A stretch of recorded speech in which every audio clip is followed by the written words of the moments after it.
bit breezy out there. The big question today is, do YouTube golf tutorials help?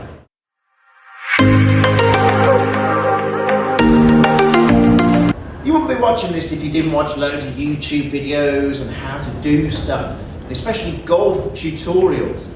They're a great way of putting free information out there and trying to act upon that free information. Golf lessons, I'm going to lie, can be expensive. They can build up.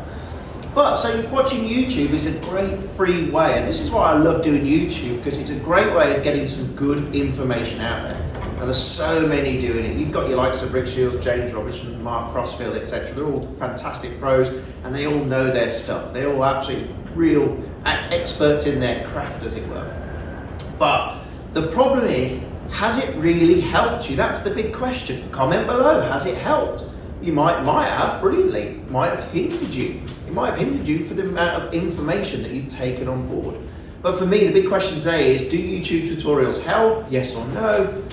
I've got to be honest, yes they do, okay? But you have to follow some golden rules to be able to benefit your golf and yourself using YouTube videos, YouTube golf tutorial videos.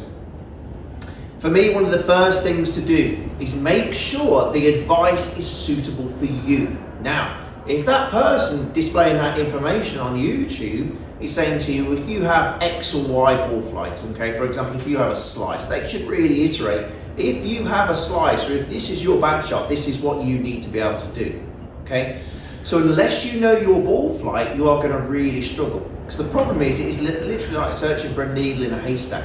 If that isn't the information for you, okay, let's say you have completely the opposite ball flight, but you're trying to fix a slice, you're gone. It's good night Vienna.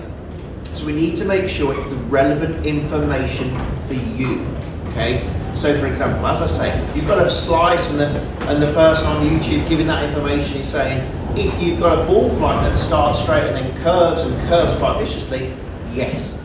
Look at those 9 ball flight laws before, okay? Make sure it's one that's a pattern that suits your ball flight. And if that's your ball flight, you need that fix for that certain ball flight. Obviously, we don't want to fix it if it's going dead straight, but if you're a slicer and you want to turn it into a draw, you need to know the characteristics and the definition, first of all, of that draw and that slice, because it might not be a slice, it might be a block fade that you're hitting, which is completely different. Okay, so look at those 9 ball flight patterns first, and then focus again what that teacher on that YouTube video is telling you. What is your ball flight pattern? Number 2, you have to exaggerate the correction. You have to exaggerate the correction. So again, if that golfer or golf pro on YouTube is telling you, again, to fix that slice, you're picking the club really steep and really up and out, you have to massively exaggerate the fix. The fix being, you have to rotate around your body a lot, okay, as opposed to picking that golf club up. Because if you don't exaggerate it, you'll go from that to that. There's no difference, is there? There's not much difference at all. And you'll get the same pattern of ball flight, you'll get the same pattern of mechanics and technique, and you won't improve, but you'll just have even more information in your mind.